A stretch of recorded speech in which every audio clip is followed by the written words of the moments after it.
我哋度蜜月去咗斐濟啊 ！Hello， 大家好，我係盒仔，一直想揾一個特別啲嘅地方去到度蜜月。喺呢度水清沙幼，可以玩到大量嘅水上活動，享受陽光，加埋咧當地人超級熱情。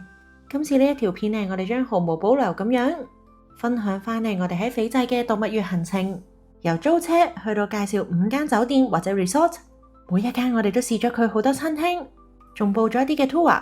入到斐濟嘅村莊，遊船河食晚餐。如果你都諗緊一個不一樣嘅度蜜月的話，我真係超級推薦斐濟啊！快啲訂閱雙下巴生活呢個 channel， 撳埋 like 同 share， 一齊去睇下我哋嘅行程啦。Bula 呢句係斐濟我哋最常用嘅同人打招呼嘅方式啊！記得學好就跟我哋喺香港機場出發啦。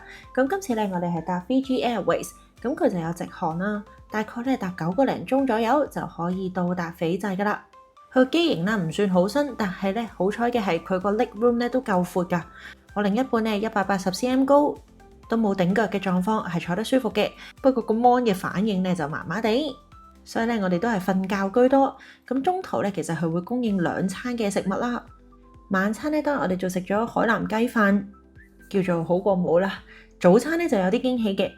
西式嘅炒蛋、薯餅、腸仔呢一啲都幾好食，搭配埋生果咁就食埋可以準備落機啦。咁一到咗斐濟機場啦，咁其實都好簡單，佢唔係好多 counter 噶咋，咁所以你整完電話卡、唱完錢、攞埋行李，我哋就嚟到 Avis 嘅 counter 去到攞車啦。咁其實我哋一早已經網上揀好咗我哋要嘅車型啦，同埋已經預約好晒攞車還車嘅時間，咁所以一路個手續都係好方便。加埋其實當地人英文係超級好，所以溝通係零問題。提提大家自駕嘅記得要攞國際牌同埋本地嗰張車牌啊。咁再了解埋嗰啲保險啊、回程入油嘅資訊之後我哋就跟咗職員去攞車。咁其實落飛機嘅第一站，我哋就唔係直奔夜晚要住嘅 resort， 反而嚟到呢一間距離斐濟南迪機場5分鐘車程嘅一間酒店，叫做 Tanoa Hotel International。咁我哋就快手 check in， 因為想喺呢度停留一下，休息一陣。不過更近機場嘅呢間酒店，其實環境都唔錯噶。你睇下佢個泳池同埋入面嘅一啲園景，間房就比較基本，有張大床，有個小露台，最緊要係有洗手間。我哋沖一沖身 refresh 下自己，呢個係一個唔錯嘅選擇。咁唞一唞啦。充好電之後，我哋就出返去外面，因為實在太早啦。呢度其實我哋仲食到早餐，而佢早餐都有啲即煮嘅 section。除咗西式嘅早餐呢度其實印度式嘅早餐都有好多選擇。另外當然唔少得嘅就係一啲嘅芝士、沙律同埋水果。咁喺呢度短暫停留我覺得都係一個非常好嘅選擇。唞一唞再出發就真係爭好遠啊！因為接下落嚟我哋就要揸車，大概2個鐘嘅車程，咁就會嚟到呢一間 Warwick Fiji。一入門口就已經有啲儀式感。咁行入呢一間 Warwick 我其實幾中意佢個環境氛圍感。佢哋嘅建築其實融合咗佢哋一啲嘅歷史，佢哋一啲嘅 story。而行出去外面就已經係長長嘅海岸線，呢度有沙灘。而佢哋本身都有2個泳池，一邊就係大人專用嘅，另外一邊就合家歡，小朋友都一樣得。而我最印象深刻嘅係呢間酒店嘅職員甚至係客人，其實佢哋都好熱情啊！所以路過即使唔係職員，都會有人同你講Bula check in 咗我哋間房啦。咁今次我哋住就係有2張嘅大床嘅房，佢成個佈置係好溫馨，同埋個空間感好夠好大。同埋我記得上網睇過佢啲房間係新裝修咗冇耐，咁所以成件事都係好乾淨、好企理。而我哋個露台仲望到啲海景添啊！佢啲沖涼用品其實都齊晒噶啦，不過大家記得要自己帶牙刷啊！咁頭先 check in 嗰陣啦，咁職員都有俾到一張酒店嘅一啲 itinerary 俾我哋，因為其實我哋俾嘅房價已經大部分可以包括呢一啲佢哋一早已經準備好嘅活動，有啲都幾有趣噶。而我哋大部分都係去睇下一啲嘅表演，好似呢個跳舞啦，成件事勁有氣氛。再加埋夜幕降臨啊，佢哋仲會沙灘表演呢一啲拎住火把嘅表演，現場睇係真係覺得哇，好犀利啊！咁都唔爭在啦，分享埋我哋喺呢度食過嘅餐廳啦。其實今次我哋旅程基本上全部餐咧都係喺翻 resort 入面食。因為你估都估唔到，其實咧斐濟佢好大部分依賴一啲嘅進口貨品啦，咁所以我哋去過去嘅超市，其實佢嘅物價咧係勁貴。我哋最印象深刻係一支 Lipton 嘅檸檬茶咧，竟然係賣到40蚊港幣。咁所以咧建議留翻喺酒店入面食咧，反而仲抵食，甚至我會話係抵添啊！咁我哋到埗之後第一餐咧係食咗佢哋嘅 Pappagallo。咁其實咧佢係意大利餐廳嚟嘅。不過我哋晏晝去食咧就簡單啲，食咗啲意粉、牛扒，味道幾唔錯噶。同埋咧，我覺得最正係佢個份量好夠大啊。而晚餐咧，我就超級推介去到呢一間嘅 Wicked Walou。咁佢就需要咧落到沙灘，再咧行一段仔嘅路，嚟到呢一間咧喺海中心嘅餐廳。呢度咧記得要 book 位啊！一入到嚟咧已經有啲嘅樂隊喺度招呼，同埋咧可以試到佢哋一啲嘅當地飲品叫做卡法，其實冇乜味噶。不過咧，當你日落嚟到呢個景咧，係真係會令人有種窒息嘅感覺，真係好靚。我哋當日咧其實天氣麻麻地，不過咧都見到咁靚景，其實想像唔到咧，如果真係天氣好，個景色可以有幾靚。咁呢度嘅食物咧，我覺得出品係好唔錯。我到琴日都仲同你一半講緊，佢哋嘅海鮮咧真係整得好好，有機會大家一定要過嚟試下。咁第二朝早餐咧，我哋去咗佢嘅 Bulla Brasserie。咁呢度就 serve 自助早餐，咁佢嘅款式種類咧都幾多，都係有一啲即煮嘅 section 啦，麵包、蛋糕、水果應有盡有，再加埋呢度嘅環境好開揚，可以咧直接對住個沙灘食，成件事咧更加有 feel。咁話咁快咧，我哋第一日嚟到斐濟度蜜月呢一間 Warwick 咧，我哋就要走啦。咁下一間酒店咧，其實距離 Warwick 大概係半個鐘嘅車程啦。咁佢就叫做咧 Outrigger Fiji Beach Resort。呢間 resort 即係一入到去，成個氣氛氛圍都一樣咧，有種溫馨嘅感覺，同埋咧啲職員一樣係好 welcoming，仲會咧遞上一啲嘅暖毛巾同埋一啲 welcome drink。咁呢度得意啲嘅 check in 之後咧，職員咧就會請你 download 一個 app。咁喺呢個 app 入面咧，你就可以睇到晒其實佢哋成個 resort 嘅一啲嘅設施分佈啊、餐廳分佈，同埋咧最重要係佢有啲咩嘅 activity。因為呢度咧真係幾大噶，所以我哋入房嗰陣咧，仲要坐埋呢啲高爾夫球車。Resort 知道我哋度蜜月咧，咁所以都準備咗一啲嘅裝飾。我哋咧都同佢打咗幾下卡。咁成間房間咧，我覺得佢嗰個配色係好有格調，加埋一啲木砌嘅裝飾啦，其實我覺得係好舒服。而除咗中間嘅大床咧，其實佢外面仲有一個嘅露台仔，都係側側地啦，望到少少海景咁樣。不過唔緊要，等陣咧出翻去酒店房就直接成個沙灘俾你睇噶啦。廁所咧都好光猛，好乾淨。而最有驚喜嘅係佢嘅雪櫃入面咧，竟然準備咗一啲嘅甜品 welcome 我哋。呢啲位咧真係有加分嘅感覺。咁呢間 resort 咧，其實佢都有好多嘅設施，佢一樣咧都係分咗泳池咧，其實都有合家歡同埋咧係成人 only 嘅。咁所以如果你中意熱鬧啲，或者咧想安靜舒適啲的話，都有得選擇。咁除咗游水咧，我哋仲做咗好多嘢啊！真係，我哋啦去咗玩 golf 啦。亦都去咗玩射箭、射槍、爬獨木舟，甚至係浮潛咧，我哋都做晒。咁另外一個咧，夜晚佢好受歡迎嘅一樣咧，係呢一個火把嘅表演。哇！睇到呢度最尾呢一幕，係真係咧會令人拍爛手掌。加埋咧，佢有成個沙灘咁樣喺度俾佢表演，呢個啦唔可以錯過啦。咁一樣講翻我哋入面食咗啲咩先。我哋咧第一間試咗嘅係 Baravi Restaurant。咁佢就喺泳池旁嘅一間餐廳仔啦，咁所以你係會一路食飯，一路咧聽到旁邊一啲嬉戲嘅聲音。但我覺得晏晝嚟講咧，其實都幾唔錯嘅一個選擇嚟㗎。咁簡單啲食嘅，我當日咧就食咗一個嘅炸雞 burger，而另一半咧就揀咗一個中式嘅炒麵。佢嘅 comment 咧係炒得幾有鑊氣，幾好食㗎。咁晚餐咧，我哋就去咗幫襯 Sundowner Bar and Grill。一入到去咧，已經見到哇個火紅紅聲啊！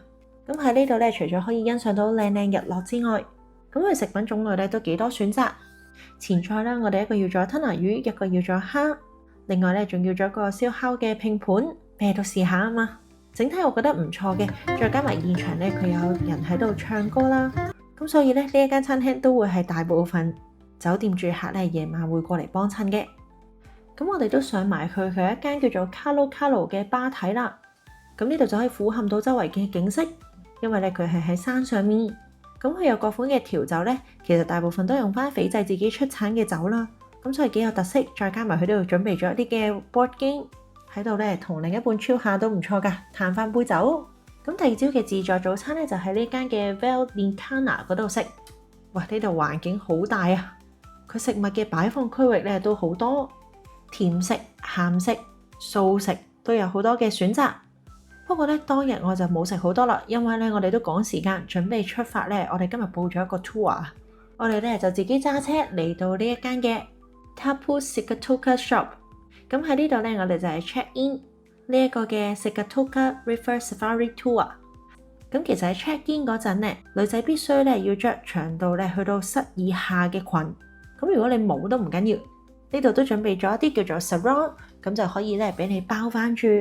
咁集合完之後咧，我哋就會先搭一架嘅小巴仔入到佢哋其中一個大本營。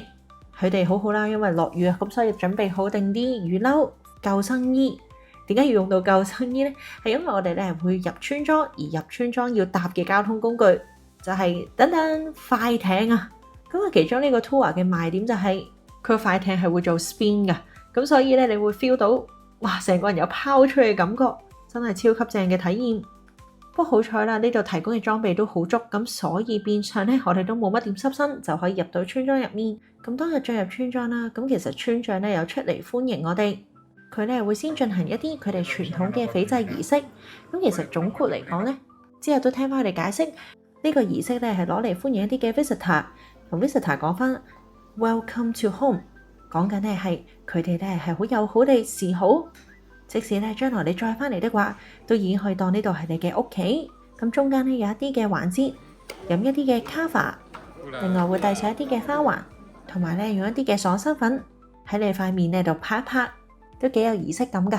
咁喺參觀完村莊之後咧，其實咧村民都幫我哋準備咗一啲好豐富嘅食物，大部分都幾有特色，同埋咧估唔到地其實幾啱口味㗎。咁所以咧，我哋頭先早餐冇食好多，喺呢度咧都有盡情咁樣食。咁一路食咧，其實佢哋嘅居民都有一啲嘅唱歌表演，食飽飯咧仲有機會喐動下，同佢哋一齊跳下舞。呢件事咧都幾歡樂。咁最後咧，我哋都會搭翻快艇出去。然之後轉翻小巴咧，就去翻我哋一開頭 check in 嘅地方。咁呢個 tour 咧就完結咗啦。我覺得咧嚟到斐濟的話，呢個 tour 咧真係可以試下，真係咧有幾多不一樣嘅體驗。咁完成 tour 解散咧，其實我哋下一個要 check in 嘅 resort 就咧向翻機場方面去到駛去。今次咧我哋就 book 咗呢間 Hilton Fiji Beach Resort and Spa。咁呢間 Hilton 嘅位置咧，其實就位於 Denaro 呢一個 island 入面。係大部分 resort 嘅集中地啦，因為呢度只不過距離藍地機場咧 around 20零分鐘嘅車程，咁所以咧都代表住其實咧我哋玩多幾日就要走噶啦。咁呢間 Hilton 咧，佢嘅特色係基本上咧所有房間都應該係望到海景咁滯噶啦，因為咧佢係好長好長啦，佢就係沿住海岸線咁樣有嘅房間，咁所以出入的話咧都其實都幾依賴呢啲嘅高爾夫球車。不過佢都班次幾密嘅，咁所以其實咧每逢我哋一落去，可能行一段路仔咧，就已經會有架車行過，就問要唔要上車啊咁樣。呢樣咧都幾方便。咁呢一間 Hilton 咧，其實佢間房間真係好大。咁驚喜嘅當然唔少得呢個 honeymoon 嘅裝飾啦，用毛巾接成嘅天鵝咧真係幾靚㗎。咁另外佢仲有客廳嘅部分，有廚房，亦都有浴缸。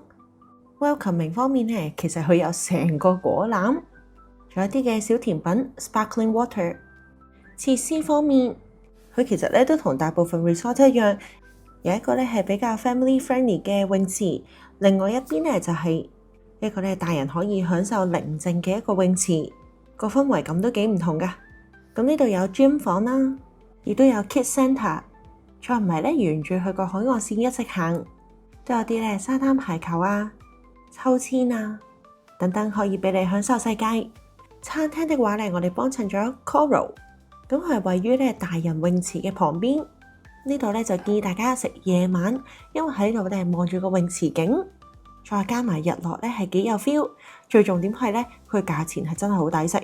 我哋嗌咗 3 course 啦，咁圍翻其實港幣都係500零蚊左右一個人。但諗下我喺一間5星酒店入面，仲要咧啲嘢食係質素非常之好，份量又夠大份。另外仲有人喺度唱 live。我諗咧拍拖度蜜月呢一個咧係一個好去處。咁有一間叫 Nuku 嘅餐廳，佢成個環境係唔錯㗎，都幾舒服坐得。呢度咧就比較接近合家歡泳池，同埋咧望住個沙灘海景。嘢食咧主要係一啲嘅小食啦，同埋沙律為主。我見咧因為佢隔離泳池的話，如果你想嗌嘢食咧，都係呢間餐廳可以提供到。咁所以咧我哋就選擇咗喺呢一間嘅 Nuku 食一個簡單嘅午餐。而自助早餐的話，其實咧佢以上兩間餐廳都有提供嘅，咁所以咧就按你哋自己選擇想去邊一間餐廳。咁我哋最後咧都係去翻琴晚食咗嘅 Coral。嘢食嘅款式咧當然係比較多，就話晒佢都係5星級啊嘛。但係令我印象最深刻嘅係，因為嚟咗幾日發現咧斐濟人真係唱歌咧係好犀利㗎，咁所以佢哋都有種習慣，就係咧早餐差唔多完結嘅時間，就會咧請大家過嚟聽佢哋嘅唱歌表演，錄低咗啲俾大家聽下。成件事咧，我覺得係幾 warm 㗎，同埋咧同時間好佩服佢哋人少少，但係已經咧有齊高中低音，有齊和音，所以咧真係好犀利。咁有興趣當然可以喺度做個 SPA， 或者咧喺度曬下太陽。不過咧我哋就冇啦，因為咧我哋就要出發去下一間酒店 check in。咁下一間酒店咧，其實距離呢間 Hilton 大概5至10分鐘嘅車程啦，都係位於呢個 Denaro 嘅 Island 上面。咁佢就叫做 Sheraton Fiji Golf and Beach Resort。呢間咧我自己都特別期待，因為咧我哋仲會 stay 2晚。一睇個大堂咧已經好夠氣派啊，同埋咧都已經有人喺度唱歌表演。咁大到咧係要用高爾夫球車送我哋入去房間嘅。咁我覺得 Sheraton 嘅 style 咧就係比較行輕奢華嘅路線。間房咧唔係話超級大，但係咧住落係好舒服啦。佢個顏色配搭咧都幾有 style。佢仲有一個嘅小露台，咁你側望咧，其實都望到海景嘅。房內咧都有晒茶包啊、咖啡機。咁呢間 Sheraton 咧嘅設施大部分同翻之前嘅酒店咧都一樣，有泳池啦，有小朋友專屬玩嘅地方，有一啲嘅歌舞表演。一路沿住個海岸線行咧，其實佢仲有一啲嘅吊床。行到最東篤咧，仲有一間嘅教堂仔，聽講咧都好多人用呢度證婚㗎，係幾有 feel 嘅。望住個海，而呢度鄰近咧都仲有個 golf 場，所以咧真係可以消磨你好多嘅時間。而咧最開心嘅係，我哋嚟咗斐濟咁多日咧，喺呢度我哋見到最靚嘅日落，同埋咧仲有啲雀仔喺度大遷徙啊，所以咧成件事係好壯觀。所以咧我哋影咗勁多相。咁話晒喺度 stay 2日咧，其實我哋喺呢度幫襯咗好多餐廳啊。第一係呢一間嘅 Cellar and Barrel， 咁其實佢主要咧係飲酒嘅地方嚟噶。不過當日我哋除咗飲酒之外咧，仲幫襯咗佢哋呢一個下午茶，上面係甜，下面咧主要係鹹。我好印象深刻咧係佢個 scone 好好食啊，上嚟嗰陣係熱辣辣，同埋係佢哋自家製，其他嘅配搭咧都係非常之唔錯。喺度咧同另一半傾下偈，放鬆下係幾唔錯嘅選擇。咁夜晚因為見到日落好靚啦，咁所以我哋就去咗呢間 Tatafu。咁佢係一間 grill and bar 嚟嘅，可以完美無遮擋咁樣望住個日落景，都幾多人幫襯㗎。現場都有啲嘅音樂表演啦。不過我好欣賞嘅係佢嘅食物啊，前菜嘅吞拿魚青口，我哋到依家都仲講緊，勁新鮮勁好食。主菜嘅八爪魚、龍蝦尾魚，一樣咧令我哋依家都仲流晒口水。當店員咧得知我哋係新婚，都主動送上甜品。同埋都見到好多台咧喺度慶祝生日，咁所以都係嗰句啦，佢哋咧真係好中意唱歌嘅儀式啊！呢間 Tatafu 咧我幾中意。咁我哋游完水之後咧就幫襯咗泳池旁邊嘅 Wet Edge。你估唔到咧呢一間嘅中餐原來好好食。咁我另一半啊就食咗一個甜酸蝦球，我自己咧就食咗一個 Pad Thai，真係炒得幾唔錯噶。同埋旁邊有泳池好方便，因為一游完水咧係一定好肚餓。另外我哋仲要咗2個椰青啦。咁呢度嘅 Sheraton 咧，佢都有主打，其實佢哋有自己嘅 farm，咁所以咧好多嘅食材都係翻自己個 farm 嚟嘅。就呢2個椰青咧，係要揾人用專車送過嚟噶。自助早餐咧就係喺呢間嘅 Island 619度食，呢度環境好大啦，同埋咧都幾多客人同時間喺度食早餐嘅，所以咧佢個自助區有啲 section 係會重複咗，但係咧普遍嚟講嘢食種類都好多。我覺得幾有驚喜嘅係佢有個鮮榨果汁嘅環節啦。自己搭配想要啲咩生果，另外 cold cut 都好多選擇啦，芝士、三文魚、熱薰、甜點、麵包。而食完之後咧，你想繼續同陽光玩遊戲的話，可以咧喺呢間屋仔留意下佢嘅每日 schedule。又或者簡簡單單打下沙灘排球，玩下乒乓球又得啫。佢仲有網球場，所以呢間 Sheraton 咧，我哋住咗2晚都唔係好玩得晒啊。水上活動都有嘅，不過咧大部分都係要額外俾錢，咁所以我哋就冇參加啦。因為我哋夜晚咧報咗一個 Board Captain Cook Cruises， 咁咧就要去到呢個 Port Denaro 嗰度去到集合。其實正常咧可以有車接送，只不過咧我哋想行過去睇下。咁呢個 Port Denaro 咧，佢算係幾旺噶啦，佢有啲嘢行下睇下買下衫。而係呢個 counter check in 完之後，我哋就攞到登船飛，知道咗集合時間咧，就到時再過返嚟，咁就可以咧登船噶啦。好唔好彩當日登船咧有啲瀨氣，因為好大雨。不過一登船咧就係另一個環境啦，一上到去即刻有 welcome drink， 有香檳有橙汁。咁呢個 cruise 咧其實 suppose 係睇日落會好正，因為出到去海中心嗰度。不過啱啱都講咗啦，嗰日天氣麻麻地，不過只要有藍天白雲，有星星睇，我哋都收晒貨啦。好彩中間停咗雨，而喺個船嘅內部咧，其實佢供應嘅就係一個自助晚餐。由一開頭咧，店員就會先攞住一個嘅拼盤過嚟每一張台，俾大家逐款試下。之後咧就可以去到出面攞啲嘅主餐。老實講，嘢食嘅款式咧唔算好特別，但係我諗自在咧係食成個氛圍咁，因為咧咁啱上到嚟，大部分都係 couple 啦，而佢哋咧係 live 有人唱歌。有時佢知道你有啲嘅 special occasion 咧，都會特登咧又唱翻支歌嚟嘆下。咁最後咧都有啲嘅歌舞表演嘅，冇錯就係頭先唱歌嗰幾位。當然佢唔係好似5星級酒店咁 organize， 但成件事咧又幾好笑。去到最後咧，佢更加係會邀請大家起身一齊跳啊！完咗之後咧就會有 shuttle 送翻我哋去酒店㗎，所以就唔使擔心啦。咁嚟到第2朝啦，終於要走啦。咁一早 check out 啫。其實本身冇乜特別嘅，不過我覺得幾貼心嘅係，就已經咧準備咗有一啲嘅早餐盒同埋有咖啡喺度，咁我哋就開開心心拎住去機場啦。同我哋每次去親旅行一樣啊，臨走嗰日咧天氣都特別好嘅，所以我哋已經習慣咗。